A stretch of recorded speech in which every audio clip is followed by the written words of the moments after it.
আমরা প্রায়ই দেন এবং দেন এর ব্যবহার নিয়ে কনফিউশনে পড়ি। আমরা প্রায়ই রাইটিং অথবা স্পিকিংয়ের ক্ষেত্রে কখন দেন ব্যবহার করব, কখন দেন ব্যবহার করব, সেটা ম্যাক্সিমাম সময় আমরা ভুল করে থাকি। সো হ্যালো দেয়ার, আসসালামু আলাইকুম। আমি আরাপ আছি আপনাদের সাথে আজকের ভিডিওতে কথা বলবো what's the difference between two words then and than. Let's check about it. অর্থাৎ THEN, দেন বলতে বোঝায় অ্যাট দ্যাট টাইম, অর্থাৎ কোনো একটা সময়কে বোঝাচ্ছে। সো দেন মানে হচ্ছে তারপর, তখন বা পরে। যেমন আমি যদি আপনাকে একটা উদাহরণ দিই, সে লেখাপড়া করেছিল, তারপর খেলা করেছিল।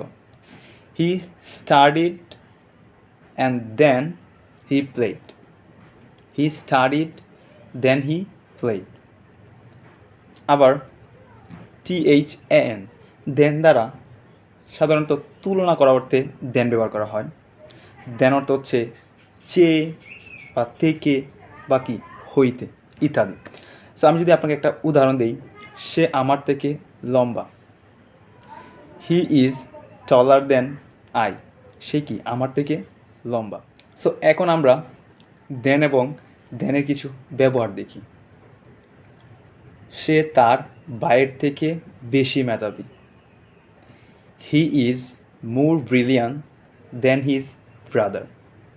আমি টমের থেকে লম্বা।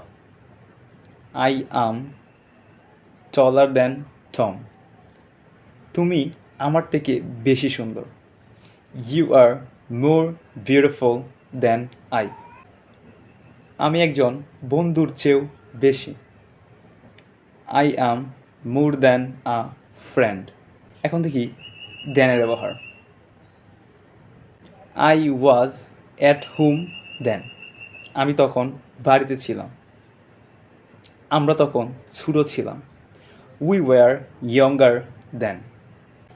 Hope you have understood the difference between two words than and then.